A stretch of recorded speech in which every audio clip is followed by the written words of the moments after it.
Boa tarde, hoje estou com a servidora Lodi para explicar sobre o aquecimento global. Você podia dar uma explicação? Bem, no contexto atual que nós estamos, mundialmente falando, o aquecimento global é entendido como uma série de consequências que o nosso planeta vem sofrendo por conta principalmente da ação humana. Nós sabemos que existem situações que naturalmente acontecem no decorrer da passagem do tempo, que podem interferir nesse aquecimento que nós temos o entendimento que vem acontecendo aí, principalmente nos últimos anos, que nós temos mais recursos para entender, mais pesquisas, mais estudiosos que desenvolvem o entendimento desse fator que vem se desenvolver. Mas basicamente o aquecimento global ele é entendido como o aumento da temperatura, principalmente das águas do oceano, e que interferem nas condições climáticas que as diferentes áreas do planeta vêm sofrendo. Então nós temos um exemplo muito claro, que vem acontecendo principalmente aqui na nossa região sul do Brasil, que são as manifestações extremas do nosso tempo. Nós temos períodos de extrema chuva, como vem acontecendo agora nesse ano de 2023, em que nós vemos aí ocorrências de diversos temporais, de vendavais, de eventos climáticos muito extremos, que são atribuídos ao El Niño, Em contrapartida disso, alguns anos atrás a gente já viu ao contrário, viu o efeito da Laninha, que foram secas extremas, a falta de água, a grande quantidade de queimadas, Tudo isso é consequência justamente da ação desenfreada do ser humano na produção do lixo, no uso indiscriminado dos combustíveis fósseis, que causam aí um impacto na nossa camada atmosférica que envolve a Terra, e isso consequentemente acaba desregulando todos os efeitos naturais que nós temos aí de equilíbrio dentro dos nossos efeitos climáticos, Como que nós podemos reverter isso? Principalmente eu acho que com a conscientização do ser humano, do seu papel fundamental como parte da natureza.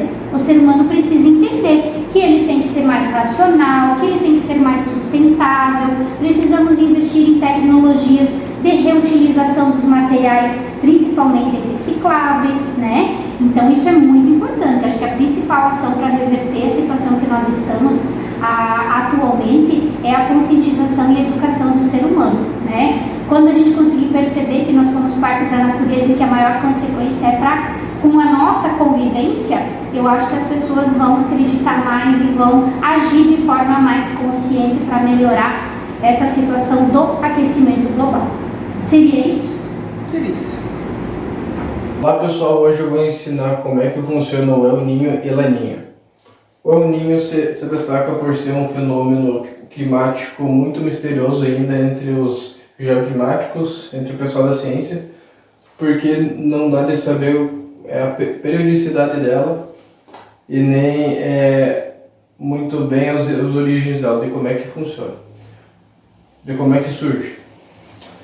O El Niño é quando as águas do Oceano Pacífico esquentam, ou seja, a corrente de Humboldt, que é uma corrente polar fria, ela entra debaixo do Oceano Pacífico, mas essa água que é quente, ela não é jogada para o oeste, que normalmente acontece isso por conta dos ventos alísios. Os ventos alísios empurram essa água quente para o oeste, que é um vento que vem de baixo para cima e de leste para oeste. Faz esse movimento aqui.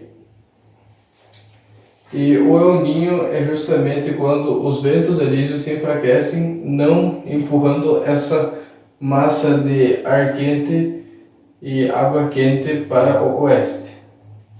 Isso ocasiona secas no leste da Austrália, ocasiona secas aqui no norte e nordeste do Brasil, e consequentemente, ao contrário, no sul e sudeste acontece um período de muitas chuvas, ok?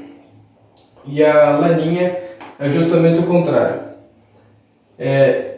é como seria o normal acontecer aqui, empurrar essa massa de ar quente para lá, para o oeste, e formar aqui, e justamente aqui no sul ficar mais frio, com pouca chuva, e no norte ficar com muito mais chuvas. E também com esse fenômeno acontece a ressurgência, que é aqui mais ou menos no Peru e no Chile, no litoral do Peru e do Chile, que com as águas frias, que são mais densas e consequentemente tem mais oxigênio, acabam ocupando o lugar das águas quentes do Pacífico. Isso aumenta muito a quantidade de matéria orgânica presente na água. Com a quantidade de matéria orgânica extra na água, vai ter muito mais peixes. E isso vai aumentar muito a pesca no Chile e no Peru. Então esse é o El Niño e Laninha.